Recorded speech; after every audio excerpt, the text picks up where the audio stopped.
तमिलनाडु को मिलेगी परिवारवाद से मुक्ति, डीएमके की भ्रष्टाचार की फैक्ट्री का होगा अंत। नमस्कार दर्शकों, मेरा नाम है मोनालिका मिर्तवाल। अब देखना शुरू कर चुके हैं राजस्थान वन। आज हम बात करने जा रहे हैं उस सियासी रणभूमि की जहां से एक नया दक्षिणी युग शुरू हो सकता है। बात हो रही है तमिलनाडु की, और क्या अब इस परिवारवाद से भरे तमिलनाडु को भ्रष्टाचार से मुक्ति मिलने वाली है। आइए आपको बताते हैं। तमिलनाडु एक ऐसा राज्य जहां राजनीति का रंग कुछ अलग है, जहां द्रविड़ आंदोलन की जड़ें इतनी गहरी हैं कि दिल्ली की सियासी हवाएं अक्सर यहां तक नहीं पहुंच पाती, पर अब हवाएं बदल रही हैं। तमिलनाडु में विधानसभा चुनाव नजदीक है और भाजपा ने इस बार तैयारी कुछ अलग तरीके से की है। प्रधानमंत्री नरेंद्र मोदी ने श्रीलंका से सीधे रामेश्वर पहुंचकर एक ऐतिहासिक समुद्री सेतु पम्बन ब्रिज का उद्घाटन किया, जिससे उनका तमिलनाडु के विकास को लेकर विजन बिल्कुल क्लियर, बिल्कुल साफ हो गया। रामनवमी के दिन इस ब्रिज के उद्घाटन से भाजपा ने 3 बातें साफ कर दी। पहली, आस्था और सनातन संस्कृति को लेकर उनकी प्रतिबद्धता।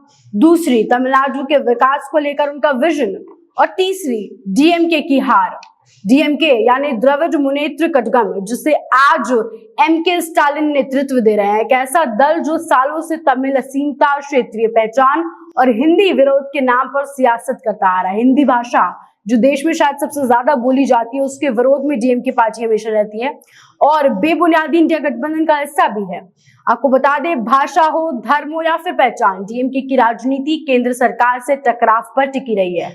पर अब भाजपा बदल गई है और नेतृत्व भी। इस बार भाजपा के पास चुनाव के मैदान में इक्का होने वाला है, और ये इक्का है के अन्नामलाई, पूर्व आईपीएस अधिकारी, आक्रामक राष्ट्रवादी नेता और तमिलनाडु भाजपा के नए पोस्टर का एक नया चेहरा। उनके नेतृत्व में भाजपा ने तमिलनाडु में कई मुद्दों पर डीएमके के भ्रष्टाचार, वंशवाद और हिंदू विरोधी राजनीति का पर्दा भी फाश किया है।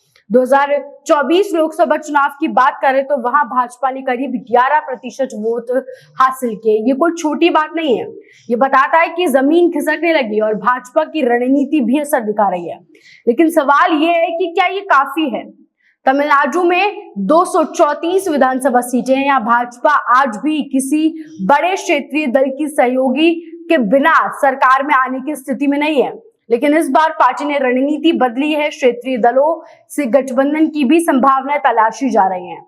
भाजपा जानती है कि यहाँ की राजनीति भावनाओं और प्रतीकों पर चलती है। अयोध्या में रामेश्वर तक राम का नाम जोड़कर एक सांस्कृतिक सेतु तैयार किया जा रहा है, जो न सिर्फ उत्तर दक्षिणी की दूरी मिटाता है, बल्कि हिंदू एकता की राजनीति को भी ढाल देता है। डीएमके के लिए सबसे बड़ी चुनौती होने वाली है उनकी खुद की छवि, जो कि भ्रष्टाचार की फैक्ट्री और हिंदू विरोधी सोच रखती है। उनके आरोपों के बीच पार्टी अपनी तमिल असीमता की राजनीति पर टिकी हुई है। लेकिन सवाल यह है कि क्या युवा मतदाता अब भी इस एजेंडे से जुड़ा है? क्या अब भी युवा इस एजेंडे पे वोट देगा? और अगर कांग्रेस की बात करें तो वो तो 1967 के बाद से सिर्फ क्षेत्रीय दलों की छाया में ही दिखती रही है। आज भी वहां डीएमके की सहयोगी है, मगर उसका खुद का कोई ठोस आधार नहीं बचा। तो क्या भाजपा तमिलनाडु में डीएमके के किले को ढा पाएगी? और क्या सनातन बनाम द्रविड़ की लड़ाई में कोई नया अध्याय लिखा जाएगा? आपको क्या लगता है? कमेंट करके जरूर बताएं। जानकारी को शेयर जरूर करें और ऐसे तमाम अपडेट्स के लिए बने रहे राजस्थान के साथ।